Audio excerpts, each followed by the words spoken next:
That's correct. I don't know. I went away from it before I told you. Okay.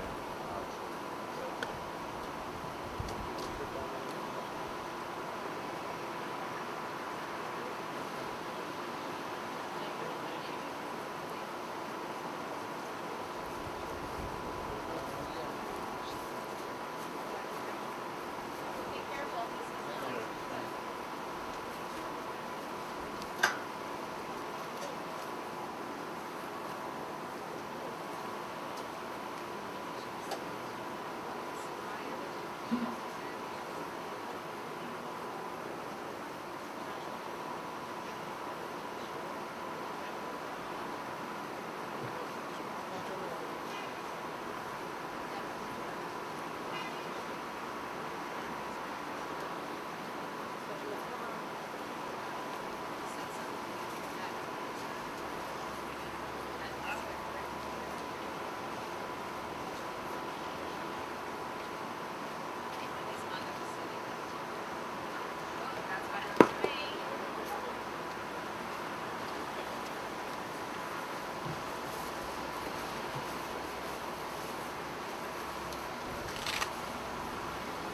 Rabbi Schwartz?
Test 1, 2, 3.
Yes. This is the only surviving brother. You see his sister? Remember the one? Yes, This is one of my sister's sons. Okay. Joan Where's is a Alana? different sister. I don't know. My other one is your older sister. I see the son and husband of a different sister. But the one from New York is right here. Hi, Carlos. What's her name? Ravi. All some of my sisters aren't here. All three of my sisters.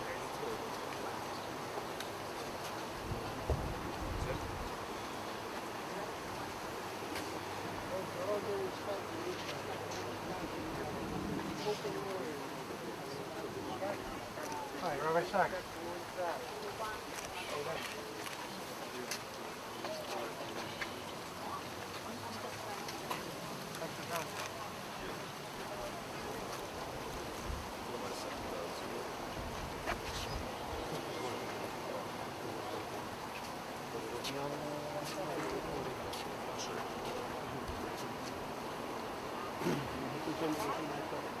Yeah, yeah. He asked me to play. He's in New York. Family all got here now.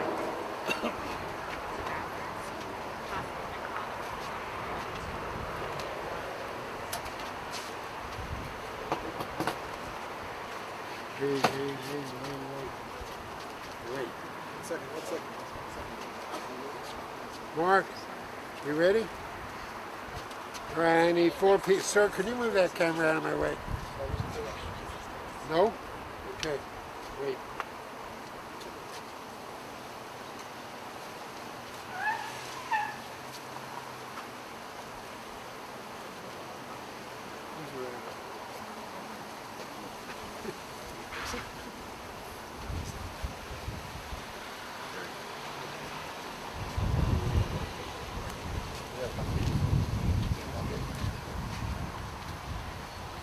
Okay. Okay, so, all right, 4 people on each side. 4 people. Now, there's no hand. Both hands are facing the edge. You're going to be underneath. Now, basket goes foot first, which means we got to back up this way and then go this way. We're going to make 7 stops. Gentlemen, pass it from one to the other. Move down with the gap. Move down, move down, move down, move down, move down. All the time. יושב בסדר עליון, This way, so we can keep on הוא יצליחה משפט יחיר שמידי ברבות בבתי שכלה ותחת כנפיו תעשה תפילה בשורה אמיתו לא תירם פחד לילה חצי אוכלמה מדבר באופן יערוך מכתב ורישות צהריים בוא מתוכה Move back, please, so they can get by. רק בנך תפי ותלמד ותקרא ואתה אדוני מחכי יושב בסדר עליון בצל שתיים אמר אברהם סביב בו הוא יצליחה The first one?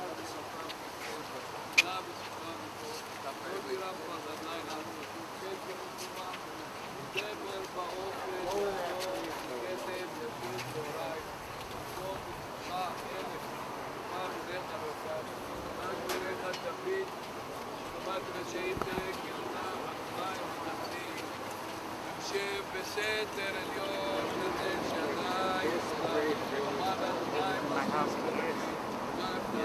Because I used to have one right in my shop, so I didn't use it. תחת כנפיו תעשה תפילה בשורה לא תירם פחד לילה מפני תסתובבם דרך באופן ירוק מכתב אישיות צהריים כל מצדך מלך ובא בניך לא ייגש רק בניך תבין ושלמת רשעים תראה כי אתה אדוני מחסי יושב בסתר עליון בצל שדי תולן ומעל אדוני מחסי ומצודתי לא יפתח בו כי הוא יצילך מפח יתוש מדבר רבות בבתו סבלה תחת כנפיו תעשה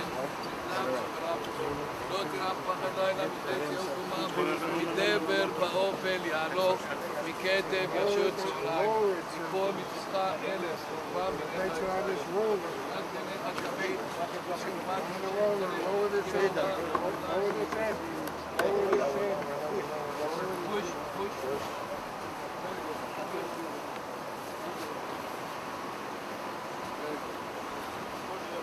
All the gentlemen, please take your respective positions behind the family.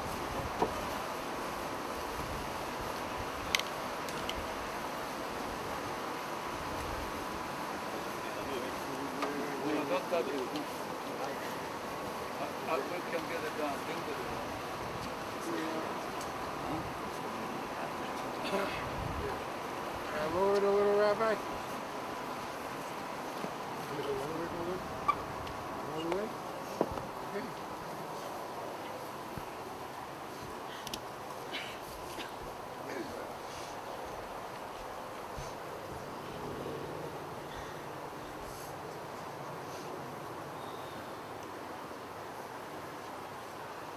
Be seated.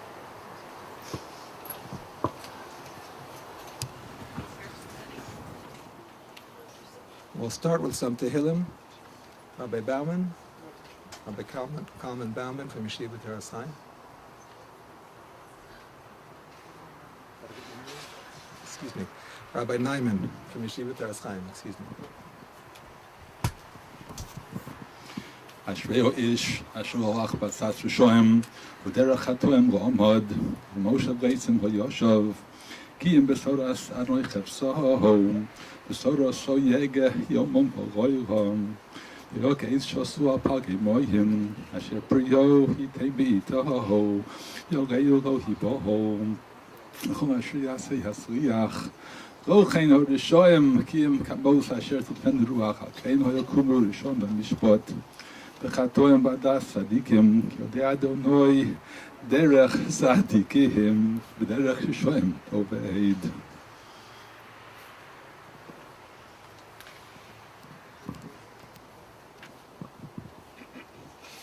Mizmor LaDavid, Adonai Roy Le'achzer.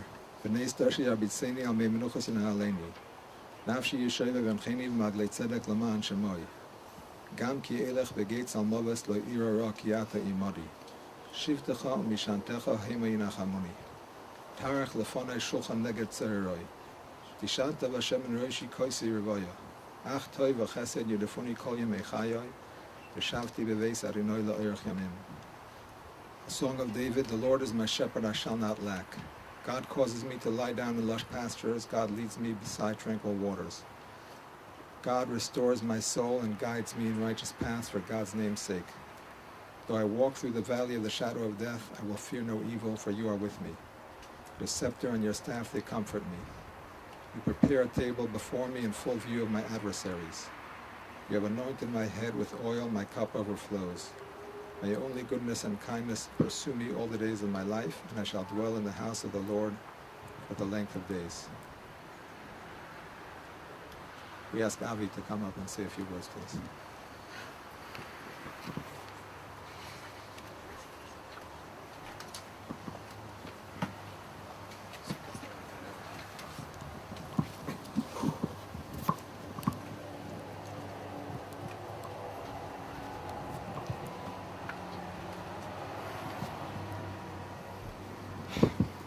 It's hard for me to speak.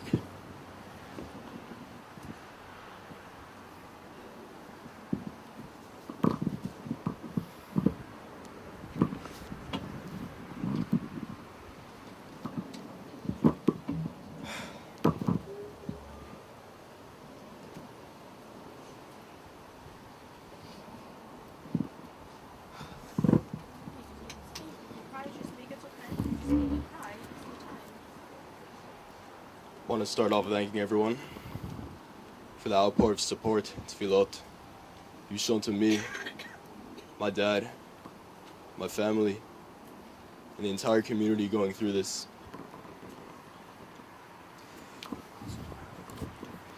Even with everything, all the help, all my friends, all the rest of my family, the world just feels so empty. My dad held my world together. Someone who's been there with me since day one, understood me so well. Someone someone who I could always talk to about anything. Someone who I knew was there for me, no matter what was going on with me, no matter what was going on with him. Such a guiding support, and just someone so nice to be around. My dad, such a good role model. Always trying to do the right thing, no matter how inconvenient it would be for him. When we used to go swimming on Shabbat, he'd be the one guy sitting out there in his suit, sweating the entire time, and most likely reading Torah. He would be the guy to walk 6 miles in the rain to go to shul on Shabbat. I've seen my dad through so many tough calls, and he always would try his absolute best to do the right thing, even if it meant taking a hit for himself. He was just such a genuinely good person. He would always put himself last to help others. He was always there for everyone, and I'm sure everyone knows it. He was the guy, if you really needed him, he would get up at 2 in the morning to go and help you. Everyone loved him. Just his disposition alone was beyond measure. He was always quiet and nice, kept a low profile. But whenever anything Torah related came up, especially when trying to show people the value of Torah, he always had so much to say, in such good, logical, and convincing ways, point by point. It was funny seeing him talk about Jewish philosophy. We'd always laugh about how good his points were, how true they were. Same thing about politics. Me and my cousin Seth, I don't know where he is right now, but we used to sit in the back seat of the car enjoying hearing my dad and my uncle Gary, so to speak, tag teaming in these discussions. My dad was never a rabbi, but so many people looked up to him as if he was one. The questions they would ask him, the respect they would have towards Judaism when he was around. He would never debate people about being religious though. He would only have them do small things, just to give them an idea, just to give them a taste about the beauty of their religion. Over time, he touched just so many people.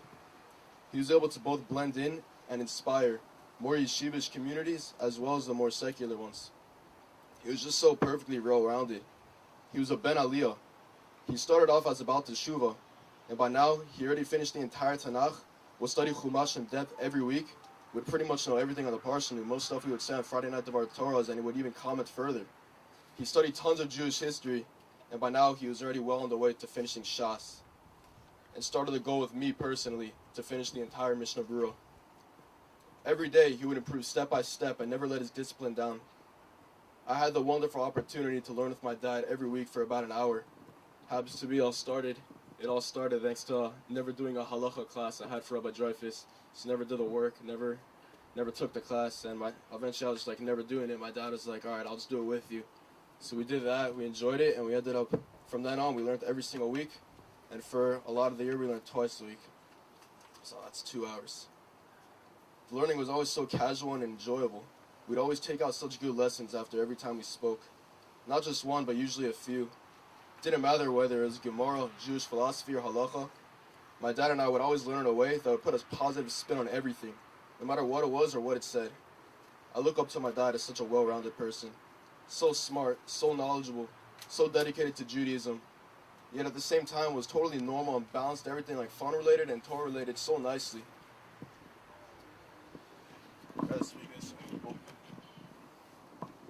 Dad,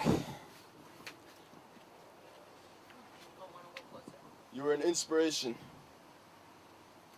If only the world could be like you. If only the world could be full of Superman, so to speak. Remember when my cousin Jared was giving the eulogy for his father, he referred to him as Superman. And I always thought of my dad in the same way. Always doing the right thing, always there to help everybody. Always there to save the day for me and for anybody else that needed. Dad, I don't know how I'm going to move on without you. How you're not going to physically be there by my wedding. I'll be the grandfather I always pictured for my kids, Bezrat Hashem. How I'm no longer going to be able to have that special relaxation during the week, talking to you, catching up with you, learning with you. Never going to be able to call you again, even medically, for anything I'm concerned about. How we're never going to be able to just sit around in the apartment and talk and laugh with each other.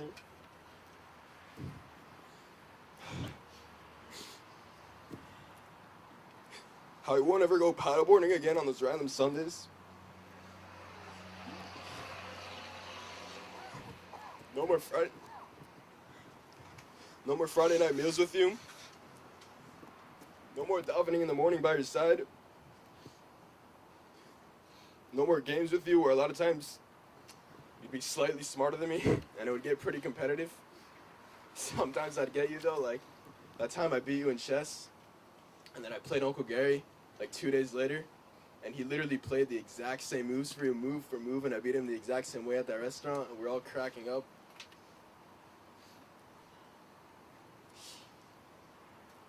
I won't be able to go to your Siyam Hashas. But Dad, you'll always be a part of me. Always that voice inside of me telling me to do what's right. I'm so beyond happy I got to spend so much quality time with you over the past 19 years. And I'm devastated. It all had to come to an end so soon, so abruptly, so early. I love you, Dad. The world will never be the same without you. I'll miss you so much beyond words. I hope to see you again soon with the coming of Moshiach, hopefully sooner than later. And in the meantime, Dad, may you rest in peace. I love you, and I always will.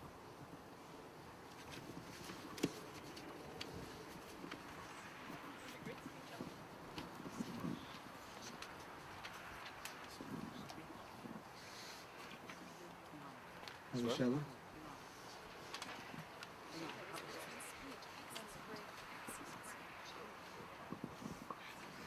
Hi everyone, I'm Alicia Vidalia, bride's daughter.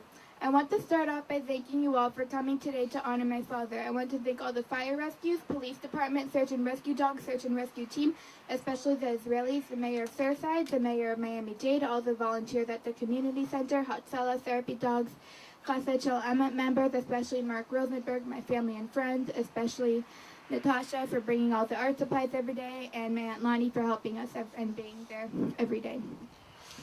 And thank you everyone that's been giving us help and support.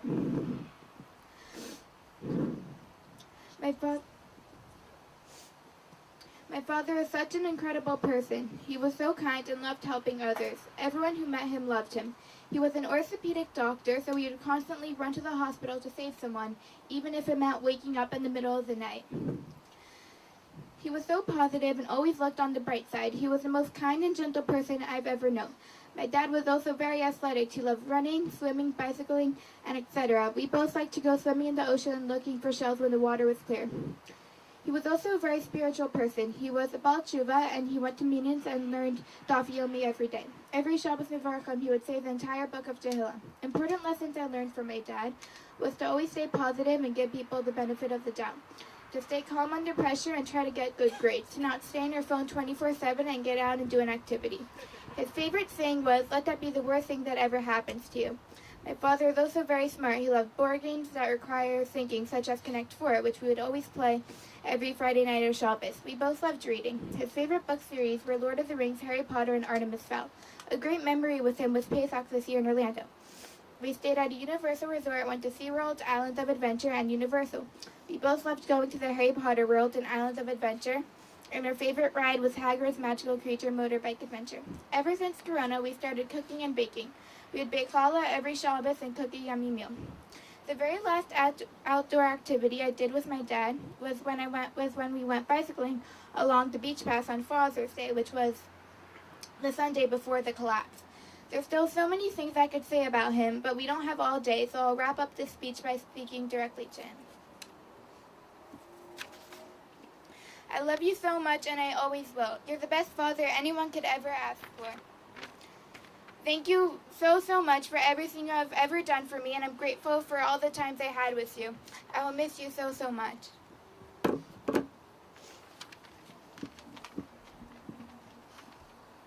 Also, I've been working on the scrapbook, and I'll show you the 4 pages that I have of it. So on the cover it says Dad. So on the cover it says Dad with a picture of my father, and these are just pictures and memories I have with my dad.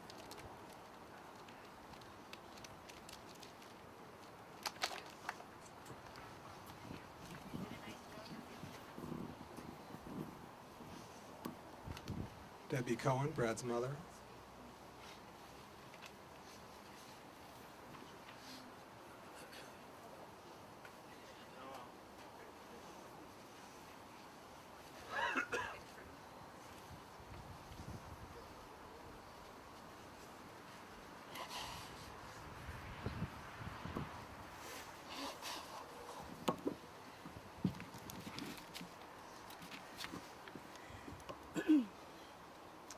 Tzvi Natan ben Moshe Avraham HaKohen v'Dvorah, Brad Kenneth Cohen, son of Debbie and what?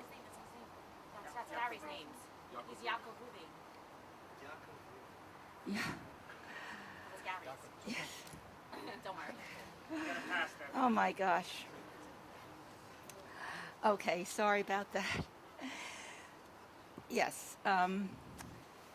Yaakov Reuben ben Moshe Avraham HaKohen v'Dvorah, Brad Kenneth Cohen, son of Debbie and Morty Cohen. Brad, you are the youngest of our 3 sons. Dad and I would like to celebrate your life with highlights. You have been a delight from day one, so curious, fun-loving, quick to learn, and adventurous. You drank my perfume and possibly ate the next-door neighbor's diabetic pills. But you did have a stubborn streak, refusing to throw up after being taken to the hospital and given Ipecac syrup. After 3 hours, the hospital gave up trying and sent you home. At yours and your brother's bar mitzvahs, you always loved to dance with your cousin Jennifer, who was your age, jumping around the dance floor and always so joyful. You have always danced to your own tune, Brad, getting a 0 on a paper when you were in 5th or 6th grade because you were assigned a certain topic and decided to write a story about outer space.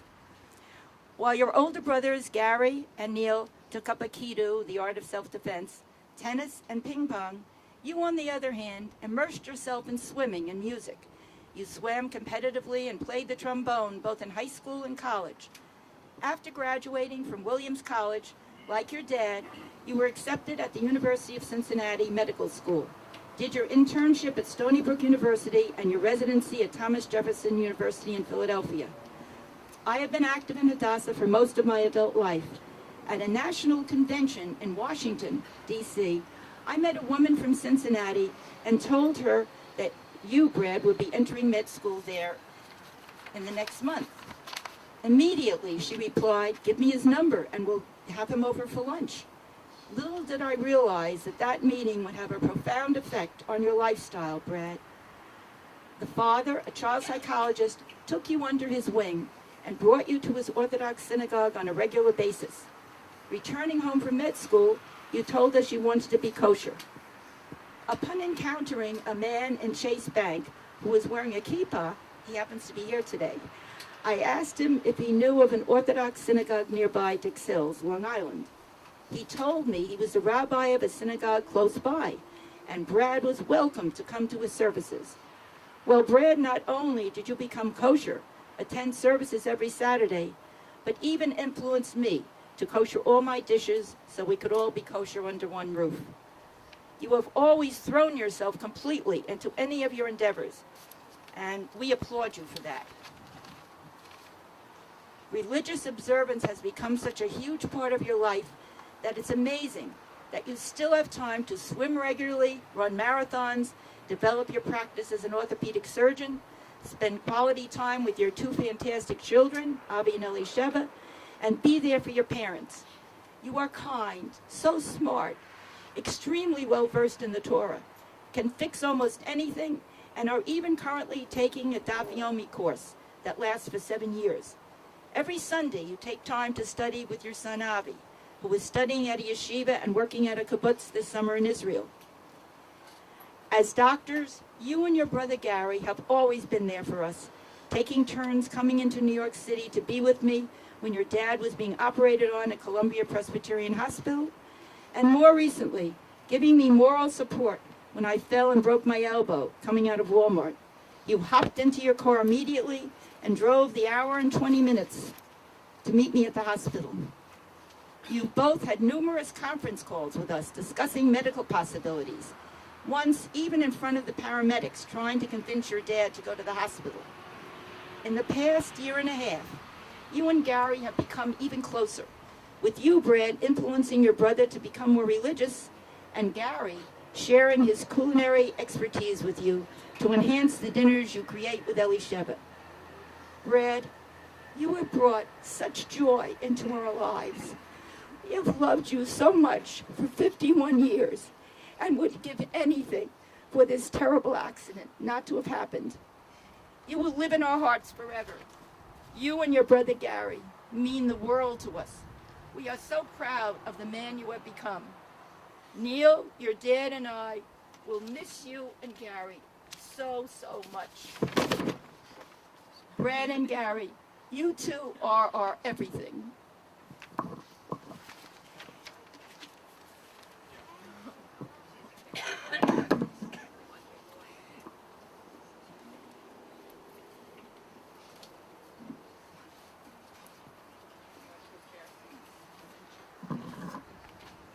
Jennifer Cohen, Brad's cousin.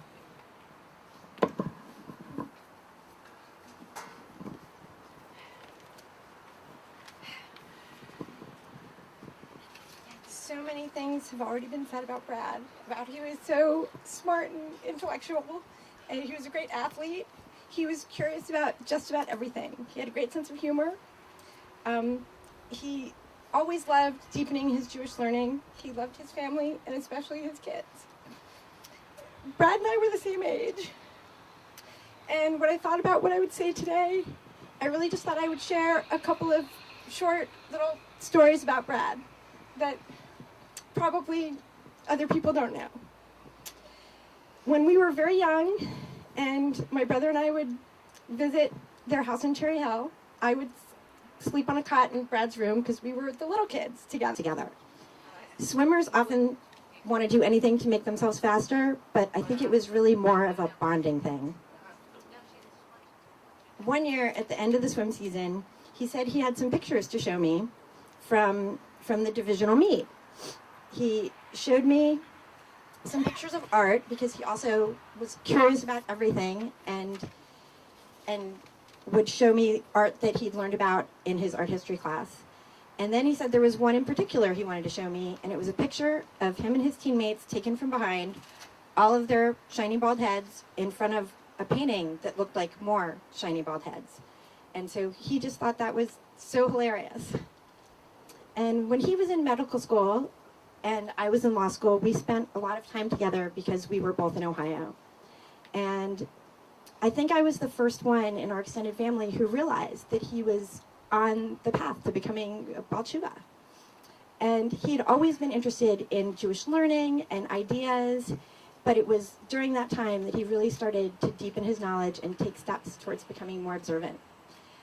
Gary called me at the time that he had said that he was going to become more observant, and he said they were all surprised, but I wasn't surprised, because I think that as we had become adults together, that was just something about him that I could see growing, and I think it was always in him.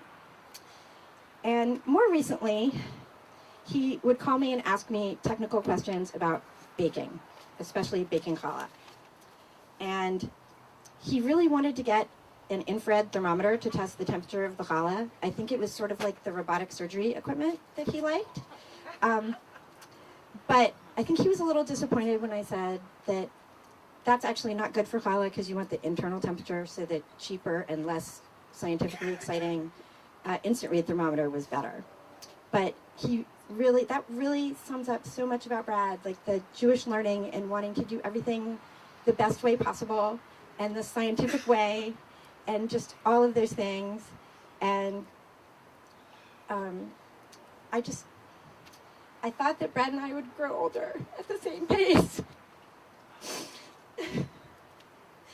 But I know that really he'll be with me and with all of us as we do those things that he loved and that remind us of him no matter what. Thank you.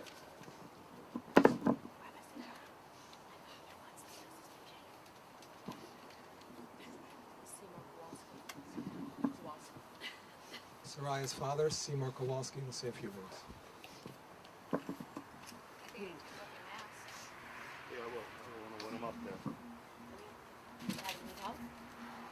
I don't know yet. I don't know yet. Could you? Careful. There's that thing. Go ahead. Go. It's good. Okay? Stay your Careful, Avion. it's not even. You're always there for me, you know that? It's not even. You've always been there for me. Careful because the floor's not even anything. Yeah, please.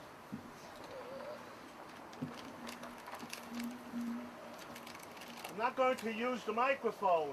I want everyone here to hang on every word that I'm about to say, because this is about Brad Cohen.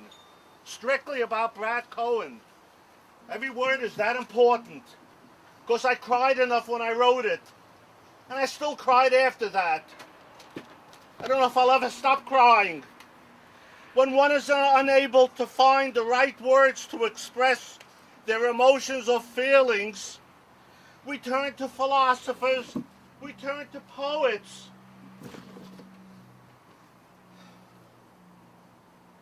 So I turned to Socrates for some insight.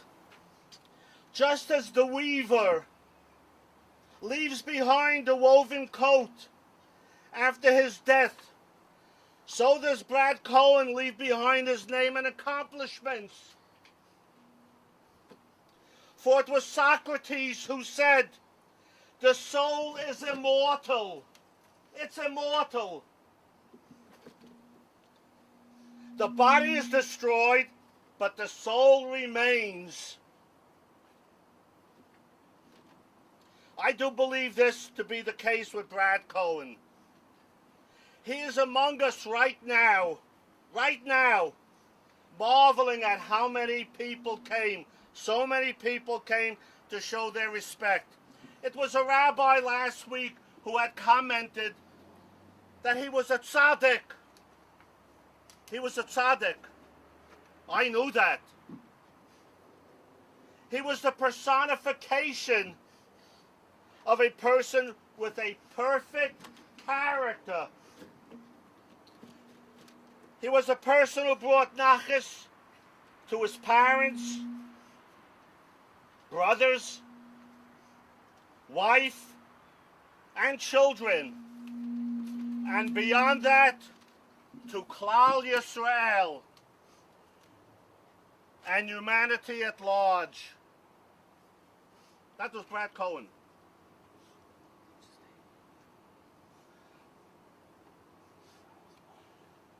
If you cross paths with Brad, you walked away knowing and gaining an understanding of an exceptional person. He was always a mensch with a neshama. That neshama, I can guarantee you, I can guarantee every one of you, that neshama is from Hashem's neshama. Straight from Hashem's neshama. That's how great he was. No question about that. Let us say, Gott sei Dank for giving him to us, if only for a brief period of time. It is not the longevity of one's life that is really measured and important. That's not the important thing. What is important is what did that person accomplish during that period of time? What did that person accomplish during that period of time? Need I say more? Really, need I say more?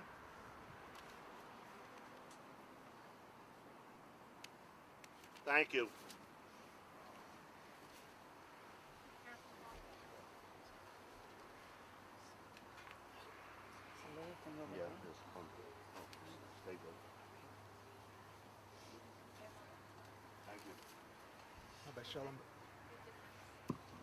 Rabbi Shalom Bel Lipsker, the Rav of the Shul of Bal Harbor.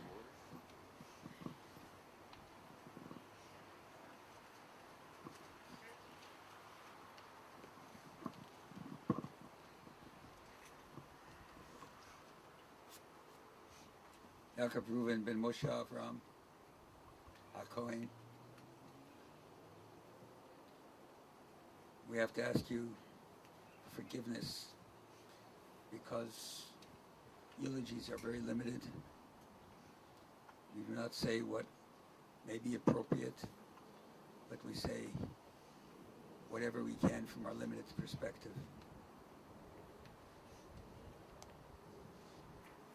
Avi so eloquently spoke to his father, and he said, "You're not going to be with us, but you will be with us." The soul continues to be here forever. The soul is an eternal reality. It does not stop when the physical existence ceases for whatever reason.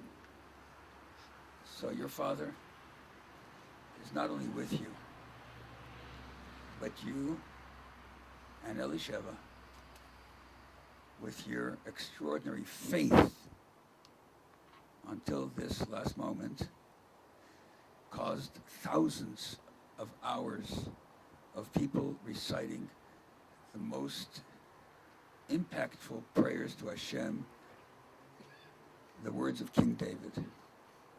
Hundreds of people recited the Tehillim in the merit of your father, only because of you. Of course, your father was a center point, but it was you that caused that process.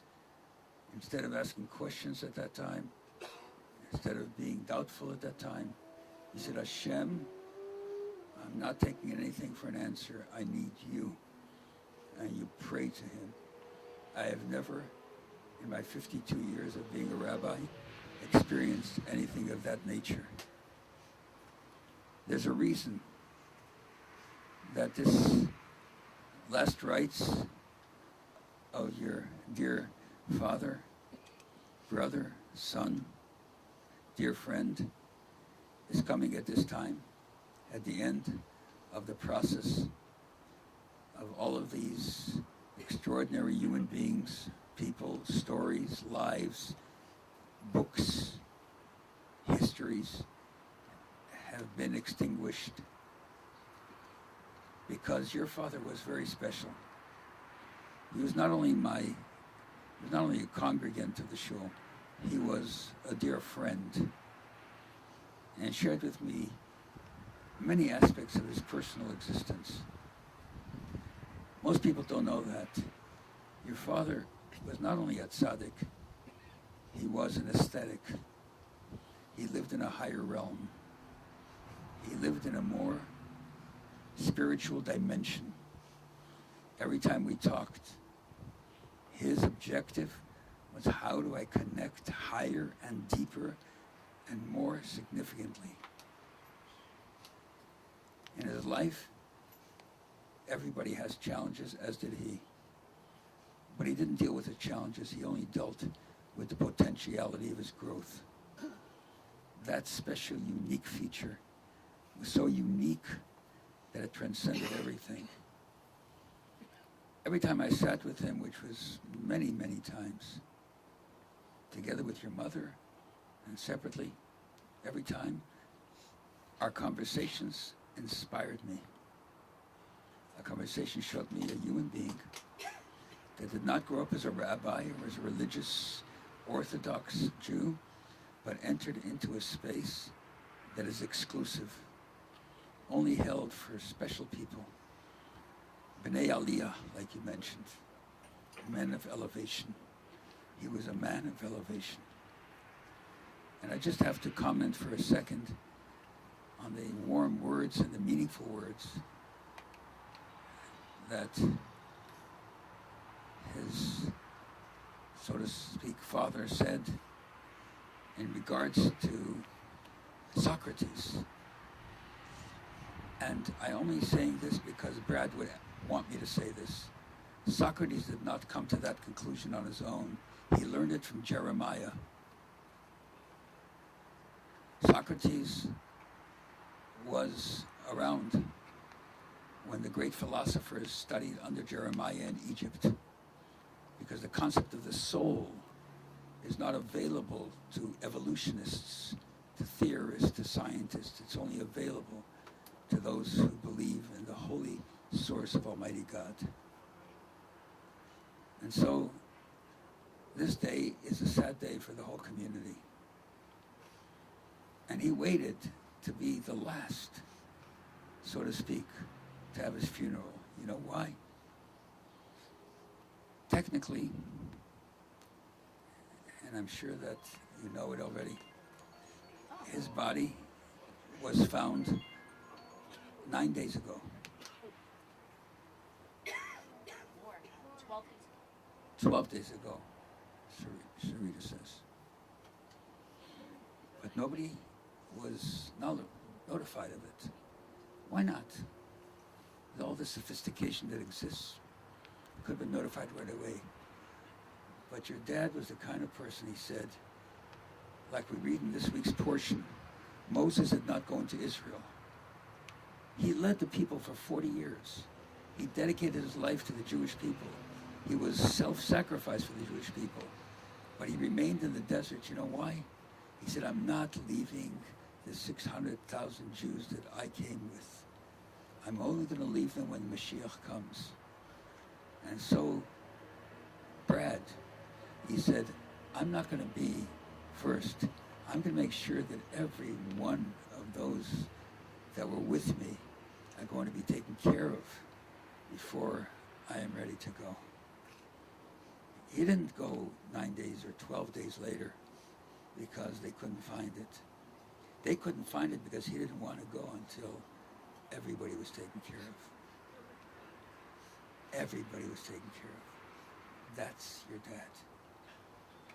And your dad's only wish in his life, his most important wish in his life, was for his dear children to continue in his path. It took him many years to find this path. And then he embedded it in your souls. because you feel that way. That's why you said Tillim so many times. And your dad said, that's the only thing I need. And God bless you, should give you consolation, and give you strength, and give you everything that you need in order to be, you look like your dad, by the way. People say that. And you walk like your dad. And you act like your dad. And you speak like your dad, like curt statements. You don't go into long conversations. Your dad was very to the point. So your dad left his legacy for you to continue. May his soul be bound with the eternal bond of life.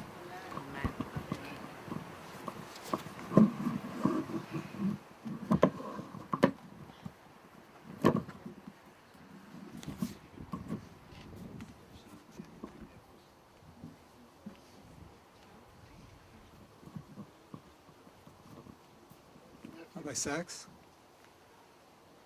By Yaakov Sachs, Chabad Shliach of Dix Hills.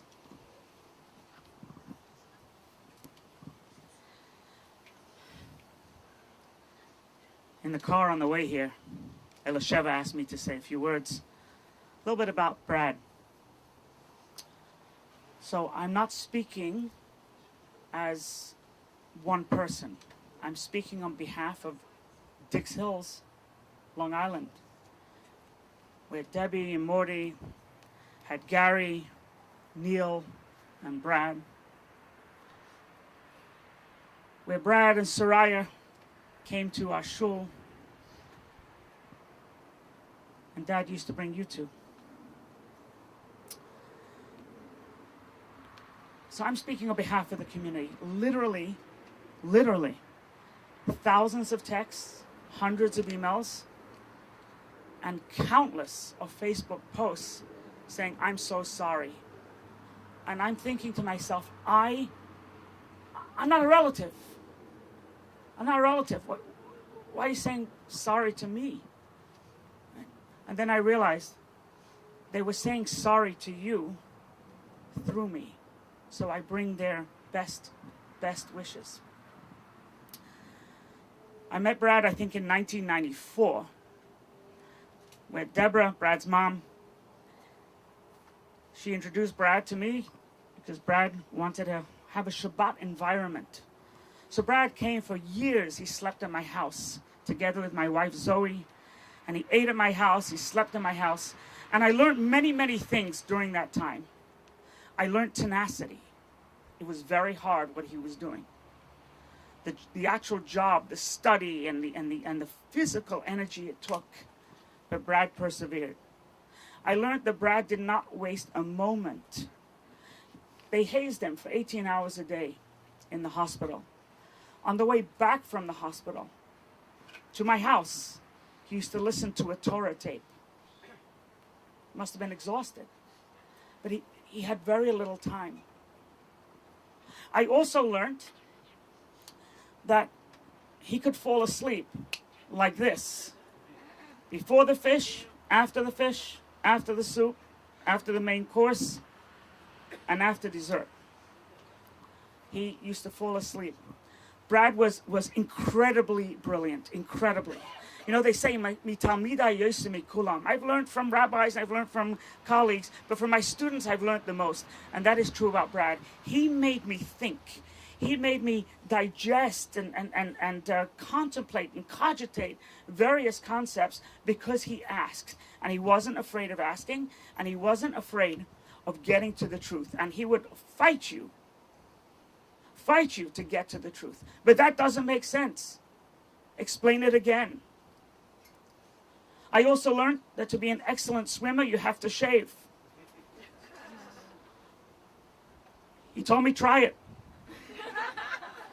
The first cut, it was done. Who needs to go swimming anyway?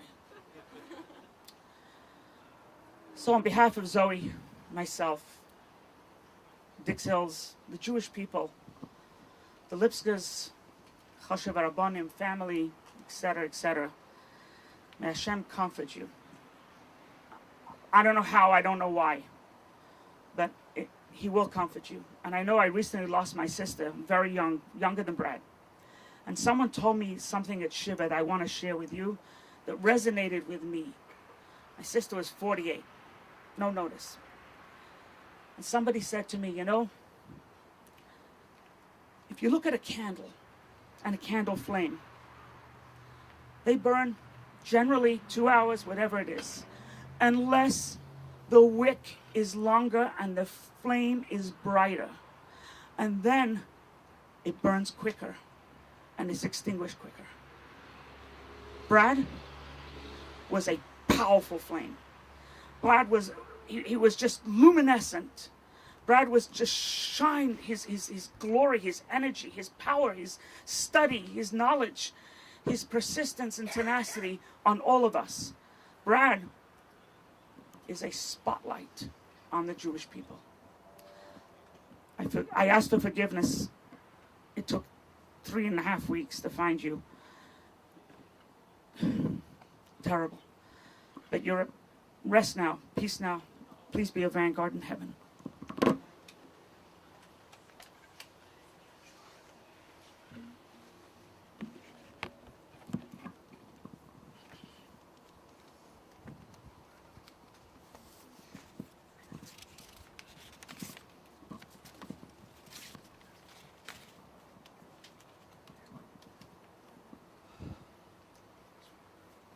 I know it's hot, but this is the last speech, and I'll keep it short. Oh. Oh, he's on the side row because he's a Cohen. How do we do this? Yeah, sure. I didn't know.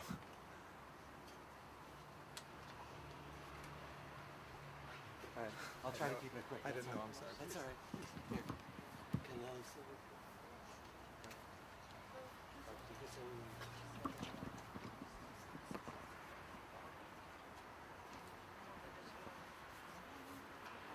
Hi, I have two things to say on behalf of myself first, and then on behalf of Brad's brother, Neil, sitting here. First, I'm Matt Cohen.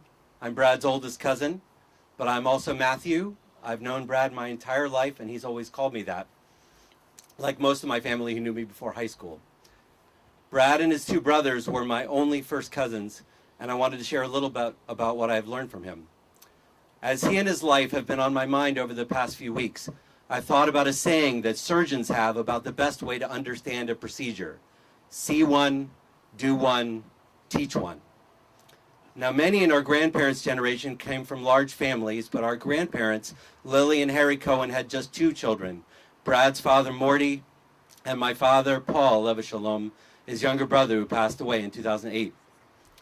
Now, many people don't really know their cousins, their relations that they barely know.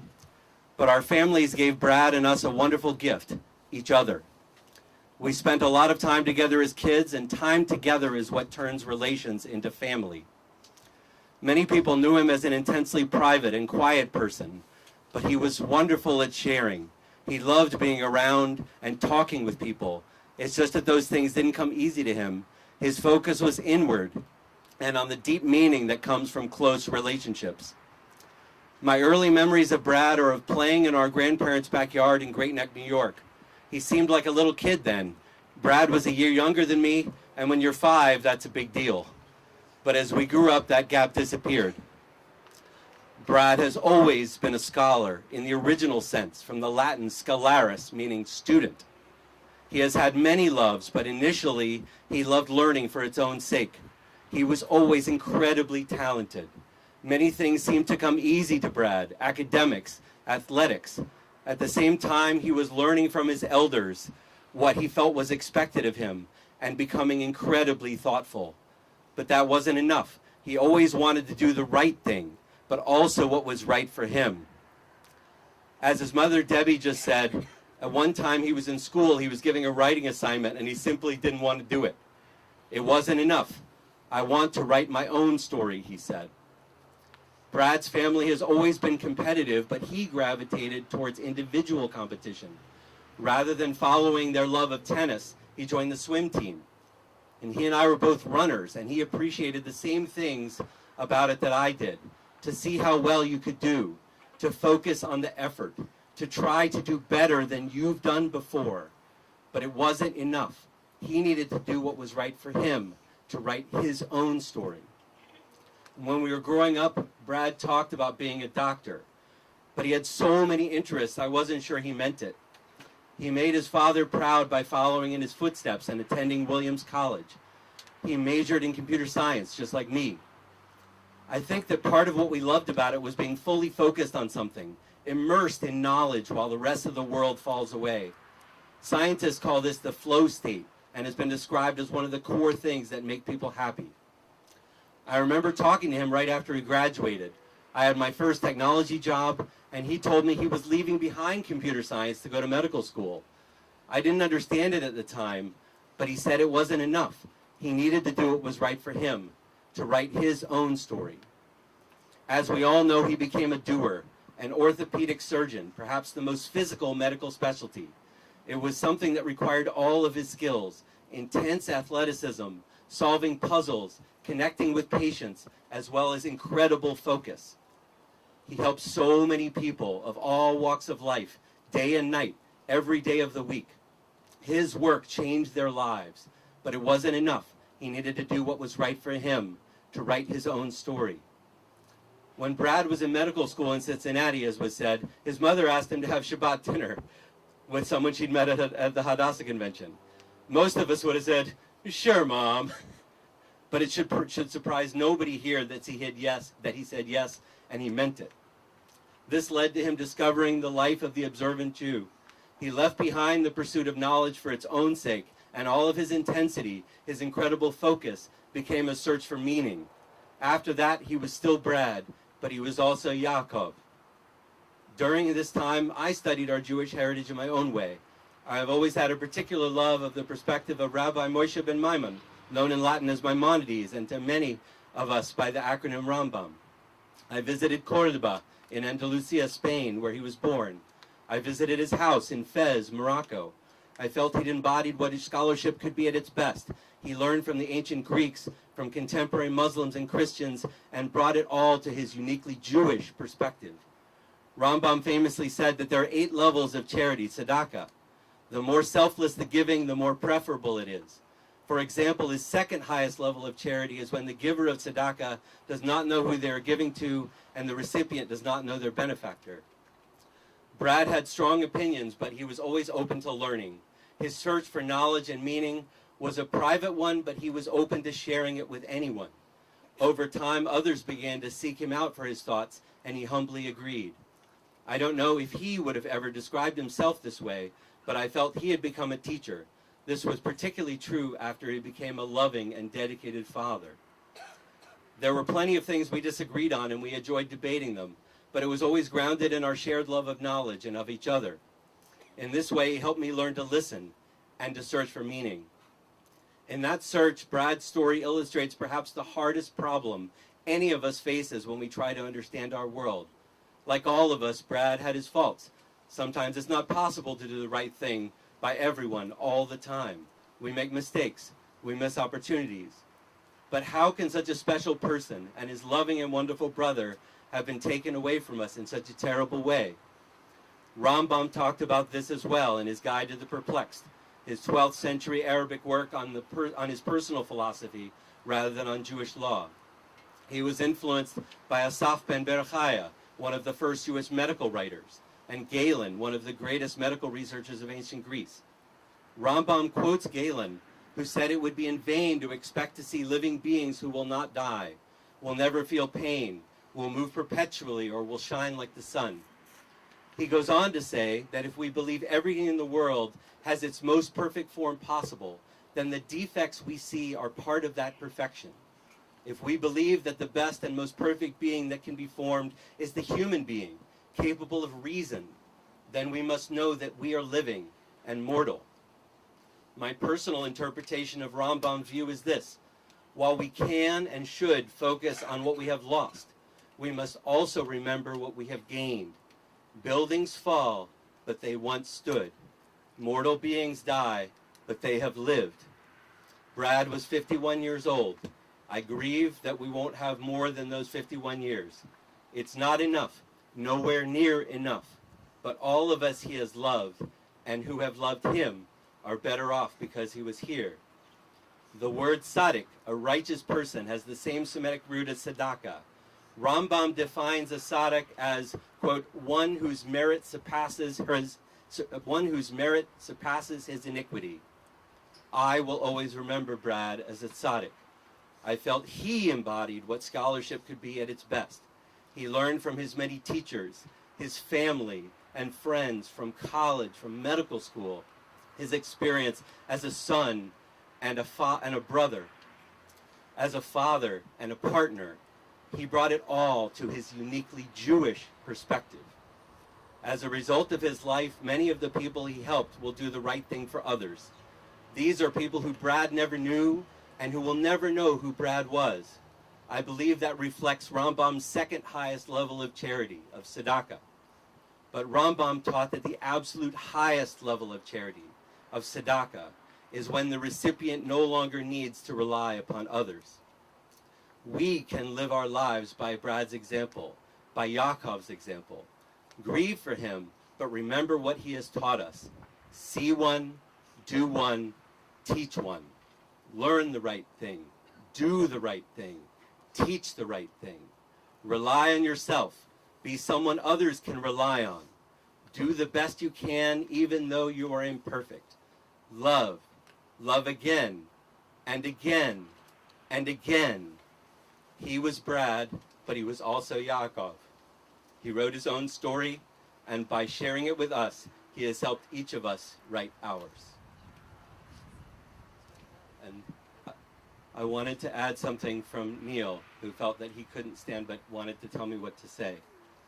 So this is from Neil. Do you want to? He said, I love my brother very, very much. I miss him very much. He used to call me every Friday without fail between 5:30 and 6:30. He'd call to wish me a good Shabbos. So that's never going to happen again, and I miss him very much. It's not easy, but we all have to move forward with our lives. Growing up, we got along very well, and I used to fight mostly with Gary, not Brad. He was just very easy to get along with. We occasionally argued, but not really that often. I hope he's in a better place. And I wish we could do it like in Groundhog Day, where you go back to the same day over and over again and change things. So he was probably more easygoing than me or Gary. He would take things more in stride. He very rarely gets angry. He was a great brother, a great swimmer, a great father. Whenever I needed him, he was there for me. And that's about it for now.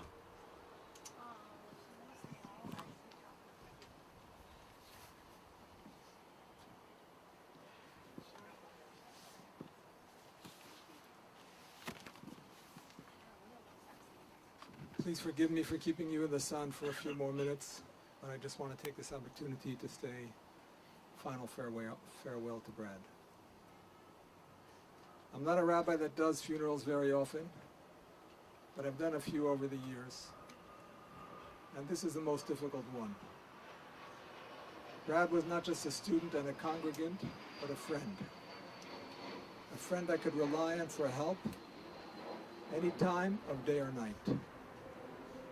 Who would come to every class and every minyan on time. Always had a word of Torah to say, a sharp question, a good answer, a pointed observation.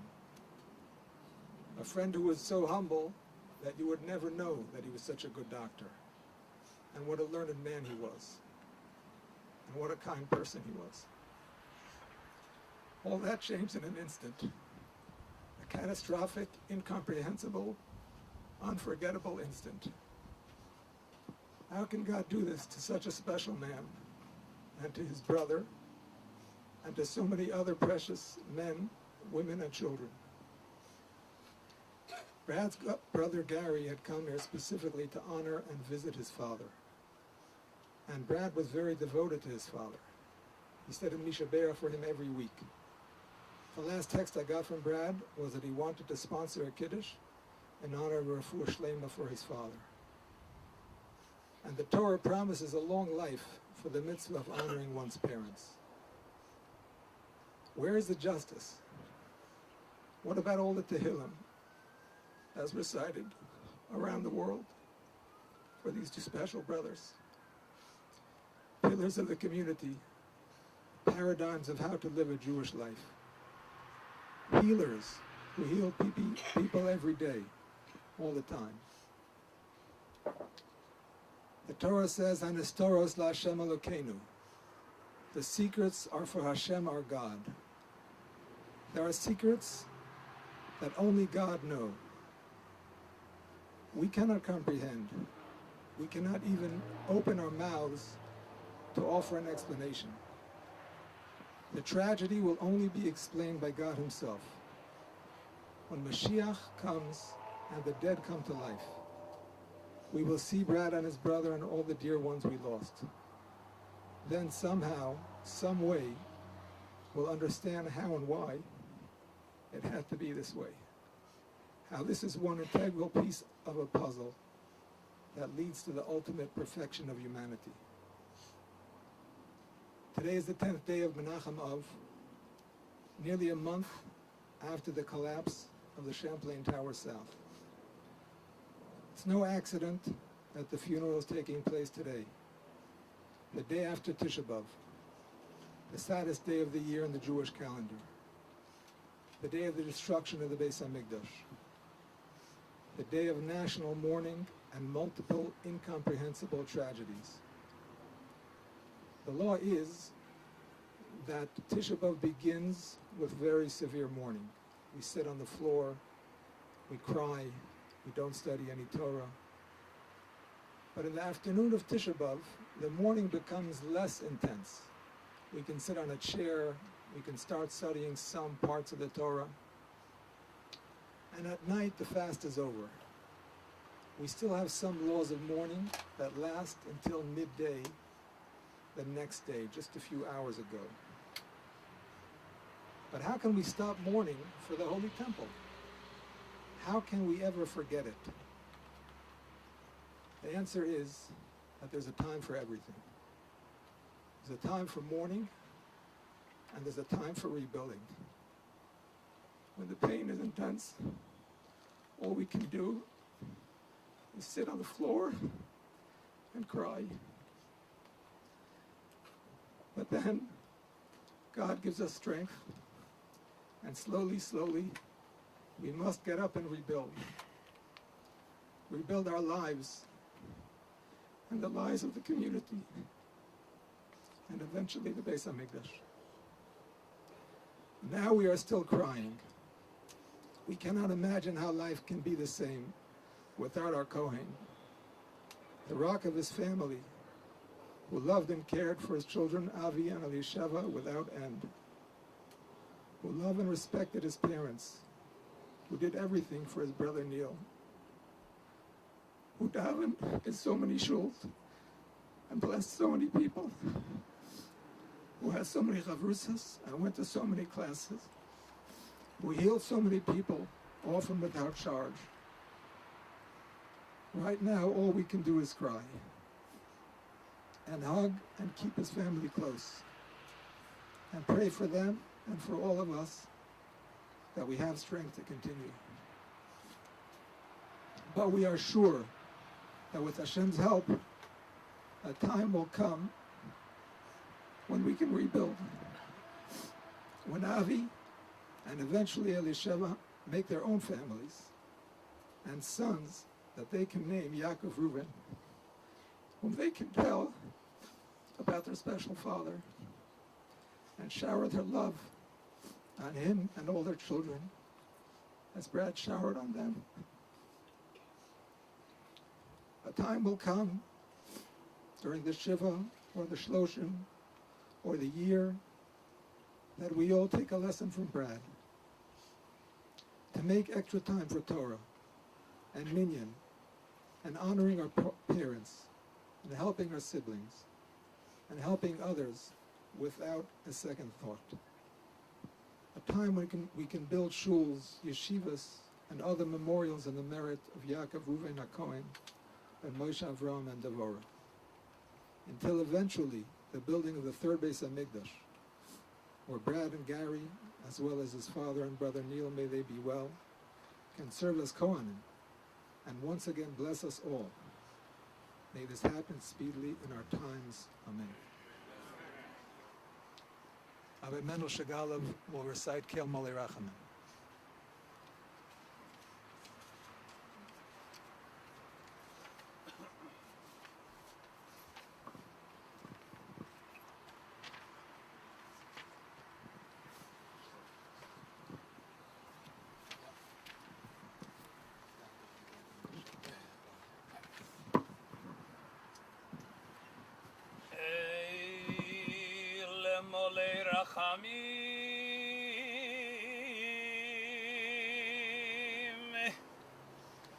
Shochein b'meromim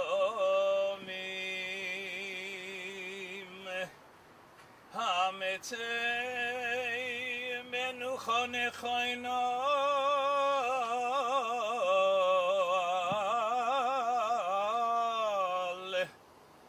kanefei hashechina b'malo Kedoshim utehoirim Kezoi har horokiyam azihirim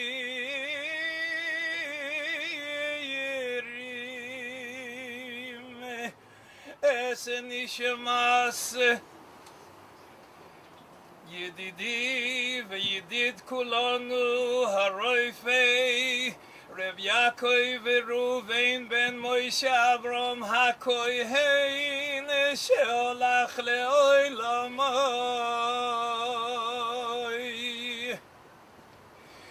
Bavur she'anachnu mispalelim beyad hazikoras nishmosoi beganei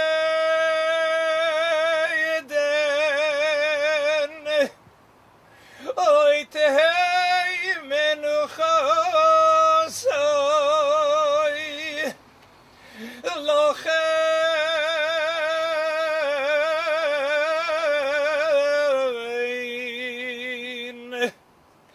bal horachamim yastireihu b'seisher kenofov le'olamim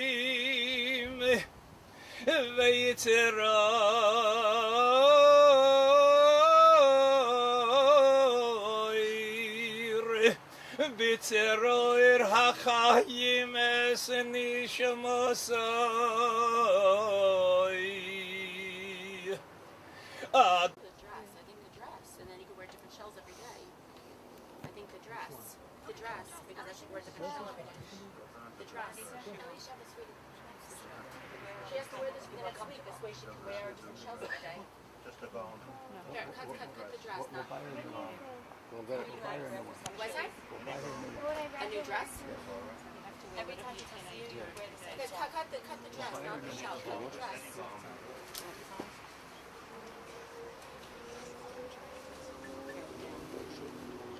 Hard. Yeah, it's this. You need to cut this one. Hold on. Can I rip it for her? Come right here. Right, cut it right here. Look.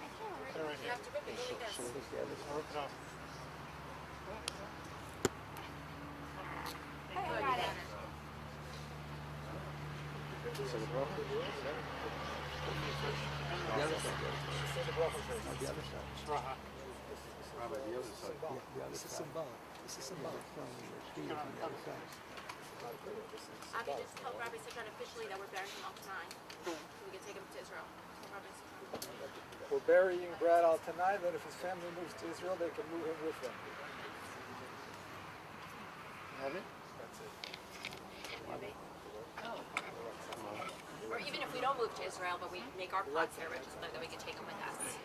Even if we don't move there, but we just want to be buried there. It can be moved to Israel at any time.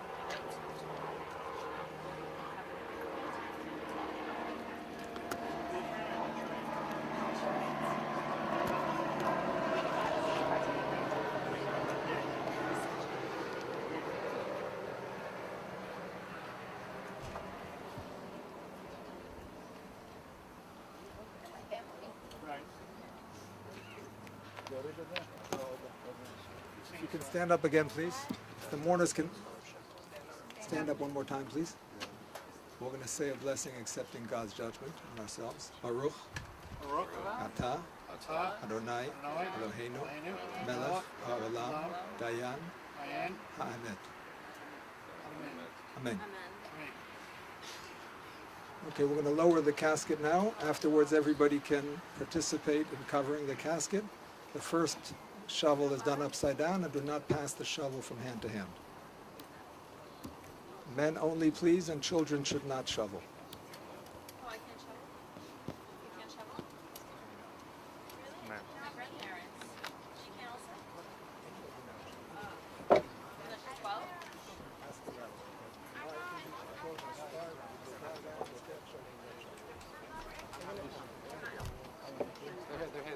They're here. You know me, Fred, brother.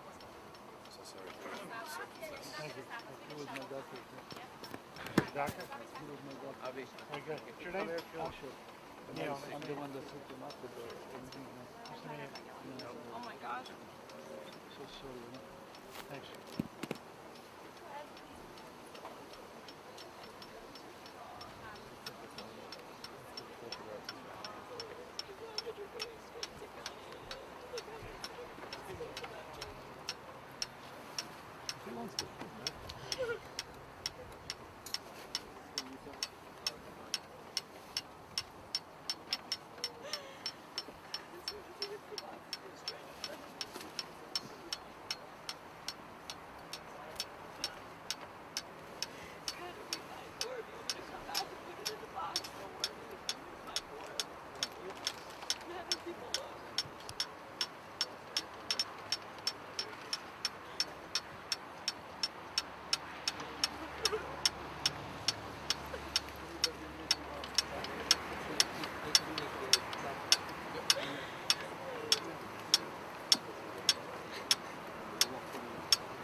She has artwork. She has artwork to put in. Where's the artwork in the car? You don't want to put it?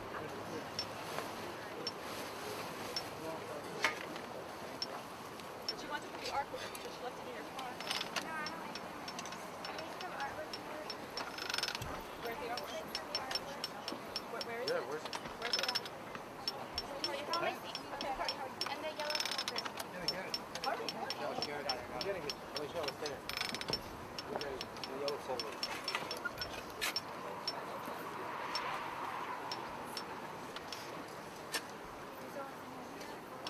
Yeah, no, it just...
Taking it out?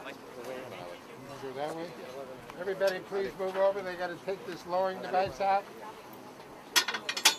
Watch yourself. This is going to swing around here.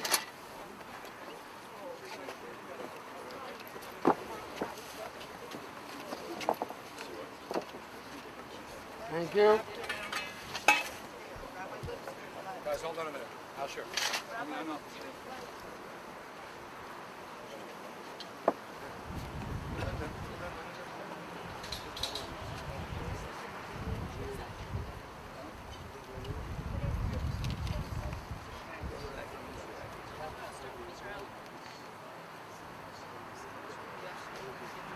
Rabbi, I want you to enjoy.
Yeah?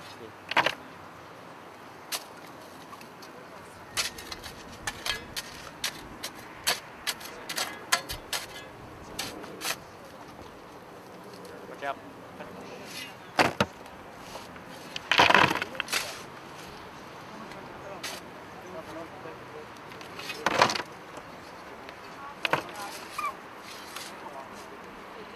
Say that Avi did, upside down.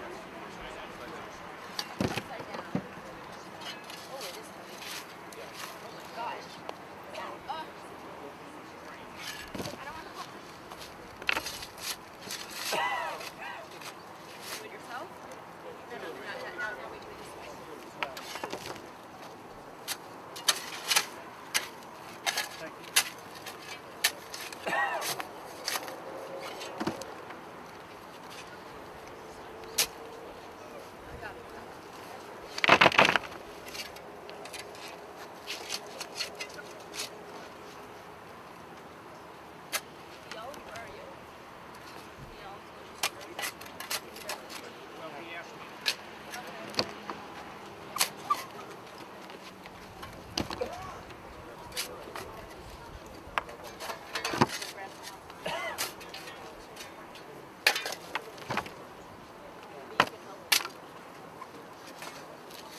Maybe that's what Hashem wants, because otherwise I could also go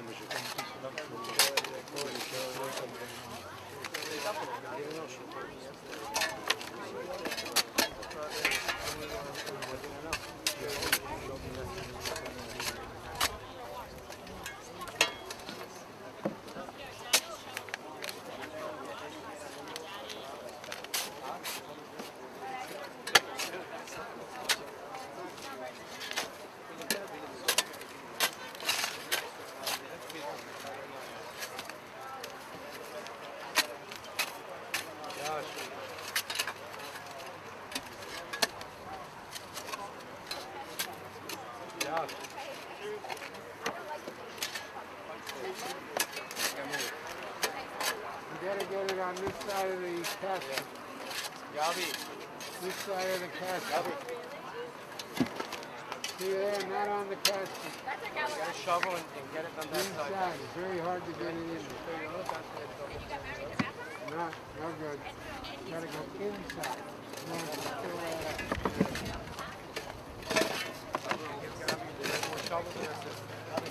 More shovels. How many people can shovel?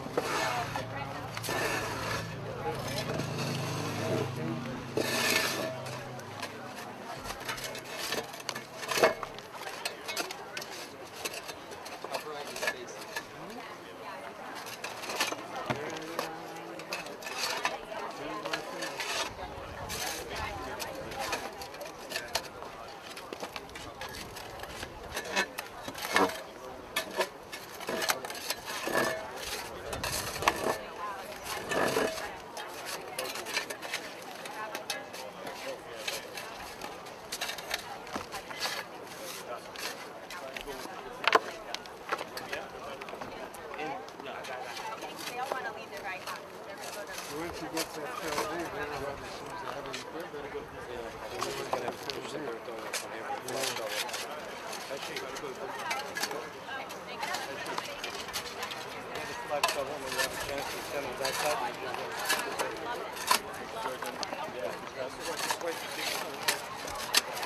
Either that or if they move that one board, so you can't see past that board.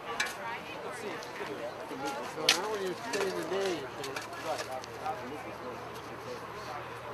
First, let's get something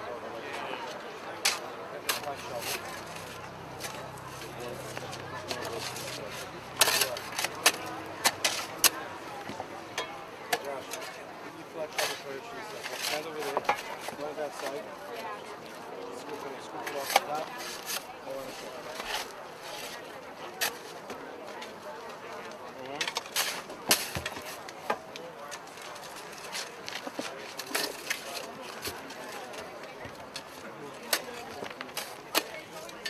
Going, huh? Alright, let me try this. It's going to be harder. It's going to be hard. You got the guys sitting at the board. Yeah. Yeah. Well, don't worry about that. Yeah, because you know what? Yeah. That'll work. Now they can see it. Go straight down to the ground. Be careful where you stand now. Don't go past the board.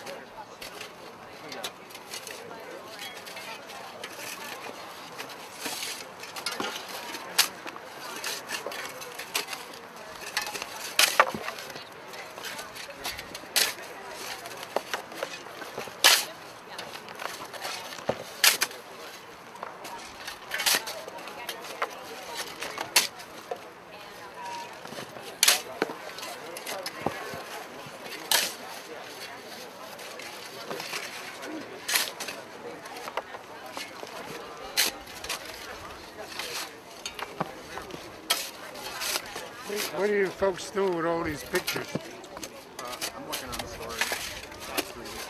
Story for who? For a newspaper. Which newspaper? New York Times. I work with Texas Telemis. Yeah, well, you're not supposed to even be out here. Yeah, we wait for the hardware. Go ahead. They didn't tell us.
Everything I was using as a coin.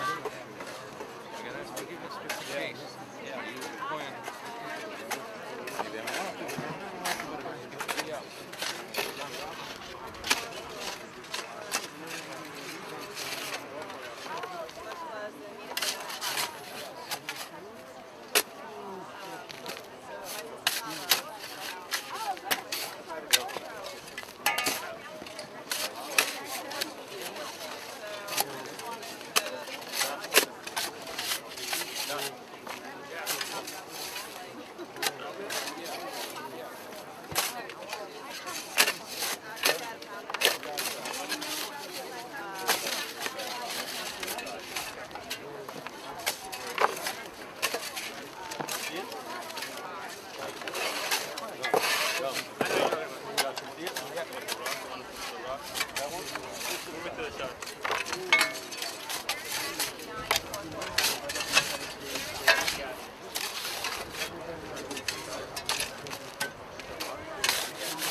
Hershey.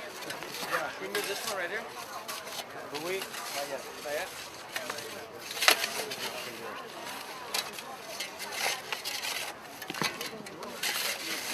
Hershey. You want to get them so they can get the machine?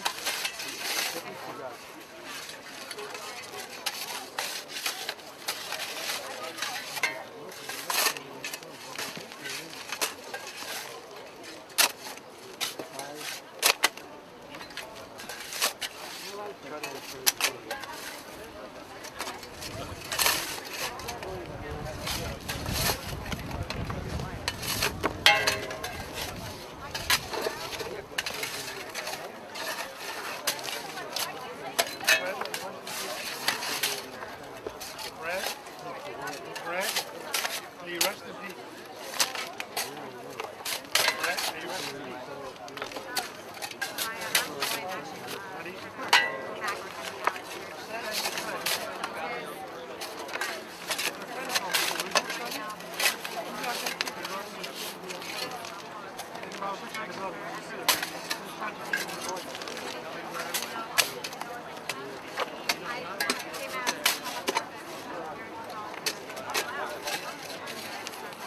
it.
Watch your step.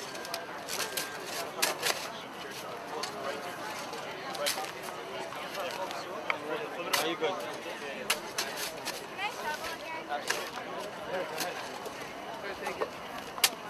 Just one minute. Keep it on the floor.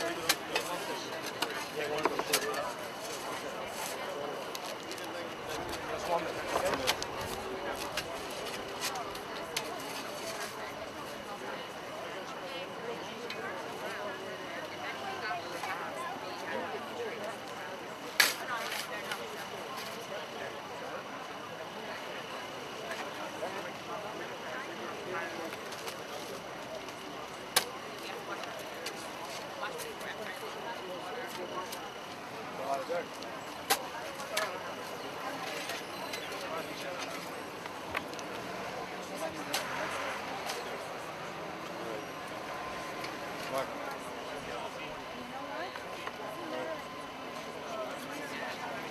Mark.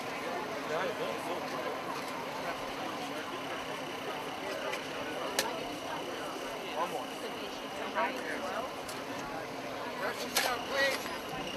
1 minute. God, hold on a minute. Hold on a minute. We're not putting it in. Moving it forward. Go, continue.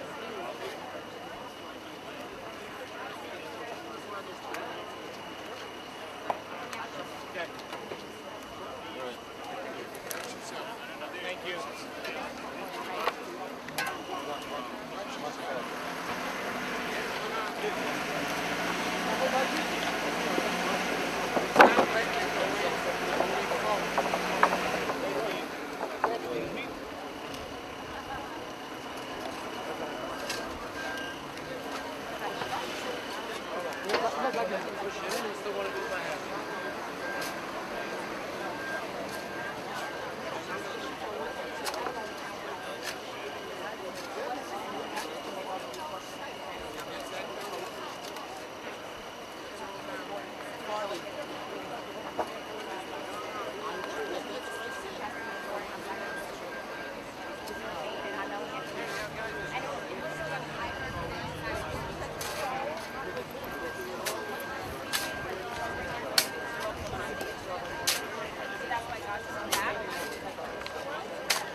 Okay.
Soraya, Brad would have brought these stuff.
Okay,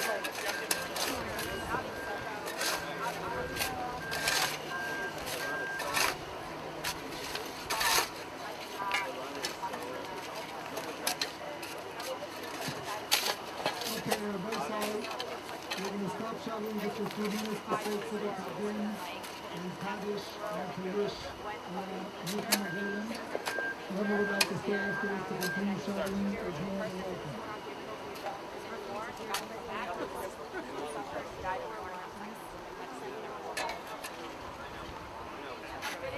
Attention please for a few moments.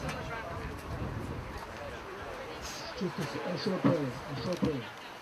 Atzur Tamim Palik Chaldorach Mishpat Elimun Ve'Navat Tzadik Yoshahu. Atzur Tamim Chol Poyal Miyam Lematifal Ashal Mata Umal Memis Umachayim Merchov V'Yol. Atzur Tamim Chol Maaseh Miyam Lamata Asar Mevois Chesed Chinam Lanu Sasa. U'V'Schos Neket Kasak Chiva V'Asei. Tzadik V'Chol Dorachav Atzur Tamim.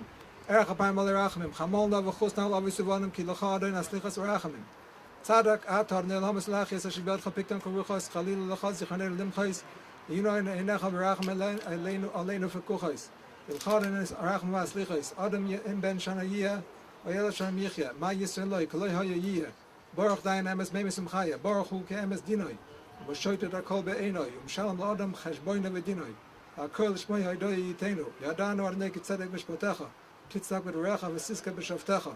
Ve'il Harach Midas Shavtecha. Tzadek Hu Atarnei V'Yasham Mishpotecha. Dayan Emes, Shefet Tzedek V'Emes, Baruch Dayan Emes, Shekom Mishpat Tzedek V'Emes, Nefesh Kochai B'Yadecha, Tzedek Mala Yimincha V'Yadecha, Rachem Al Pleit Etzain Yadecha, V'Sem El Malach Heref Yadecha, V'Dol Eitz Rav Halili Asher Necha V'Kuchais Al Kol Darachei B'nei Adam, Losses Lish Kedracha V'Chefrim Al Olav, Lagid Ki Asher Nei Tziv Lev Lotzaboy, Arenoi Nosam, Arenoi Lokach, Yehi Shem Arenoi Mevorach, V'Hu Rachem B'Chaper Oven, V'Lo Yashches, V'Hir B'Lo Shalapai, V'Lo Yor Kol Chamosai. Avi, please come to say Kaddish. Guys, if you could mention down for Kaddish, please. Your attention, please. Kaddish. No, it's a little bit longer. Face this way. It's east. No, we're sing Kaddish. Kaddish. Avi, hold on a second. Kaddish. Avi.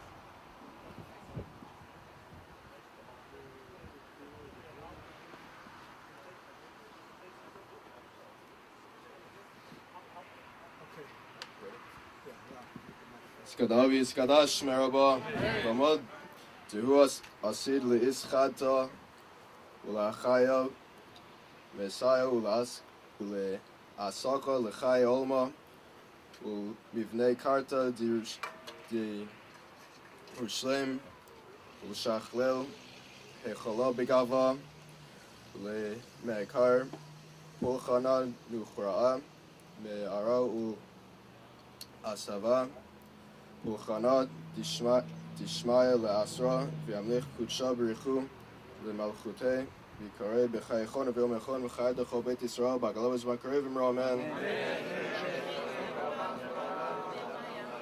Yehi Shmer Rabon V'varach L'lom V'omel Maya Yitbarach V'yishtabah V'yitbar V'yitroma V'yitnasei V'yitara V'yitala V'yitala Shmei Kedusha B'richu V'yilem Kol Brachata V'shirata Shpechata V'nechamata Adam Ram B'amav V'mro Amen Yesh La Rabon Mishmai V'chayim Elenu V'akol Yisrael V'mro Amen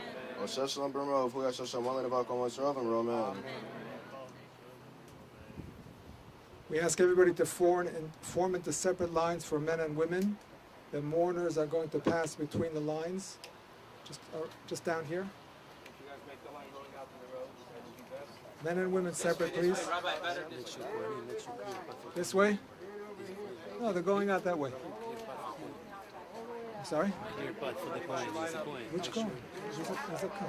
It's Father Shiva. He's allowed to be here. Okay, just for your information, the Shiva tonight is going to be at Saraya Cohen's at the Marbella, number 405. Ma'ariv is at 8 o'clock. Shachar tomorrow morning, 9 a.m. at 8846 Harding Avenue. There's also a Shiva for Brad's parents and brother up in Boynton Beach.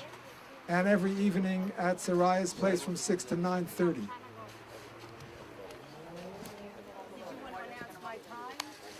The time in Boynton Beach is 2 to 3 in the afternoon and 7 to 9 at night.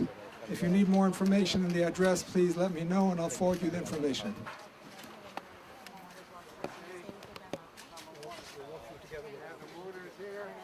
Dylan, Jaden, come on.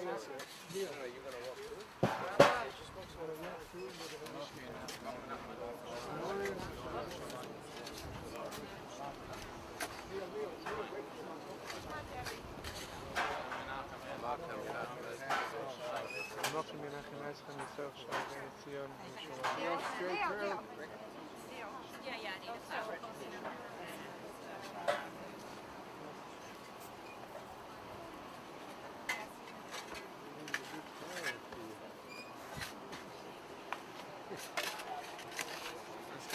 About the path from Narayan, from there where they live. So is the path to Kohanim. That's what I was wondering about. I don't know. Gentlemen, thank you so much for being here and for being with the family. Ladies and gentlemen, whoever can stay and finish covering the grave by hand, Brad deserved it. Thank you.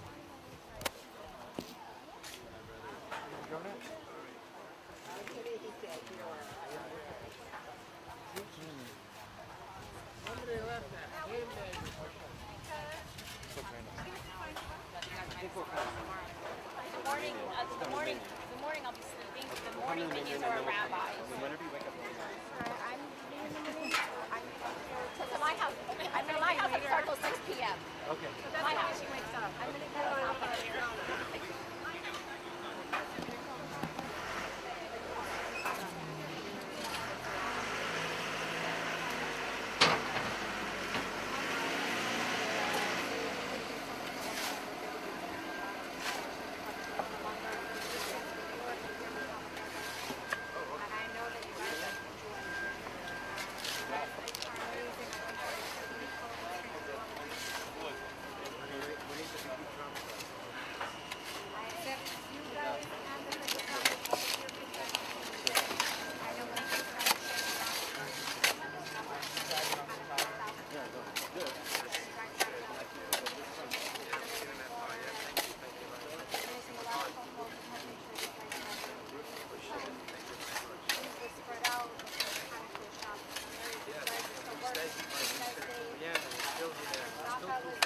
They're doing everything manually?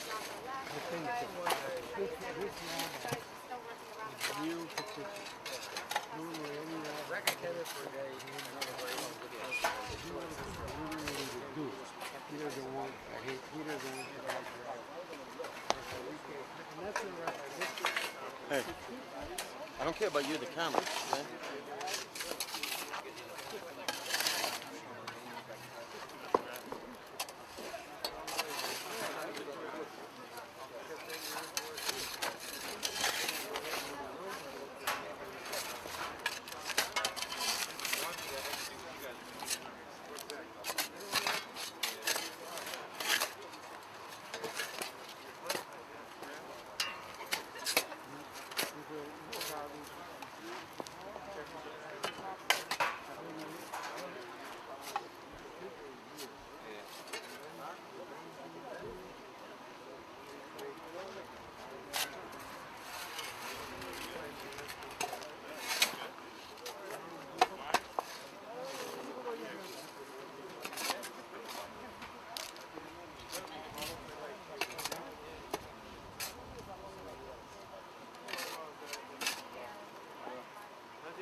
For another look.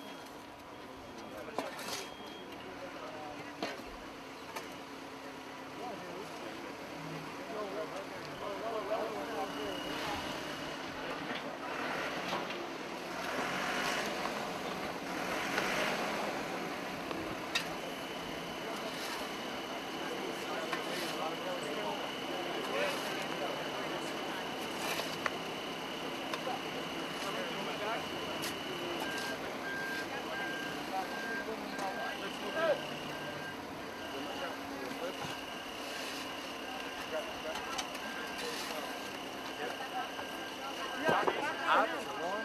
Yeah, it's good.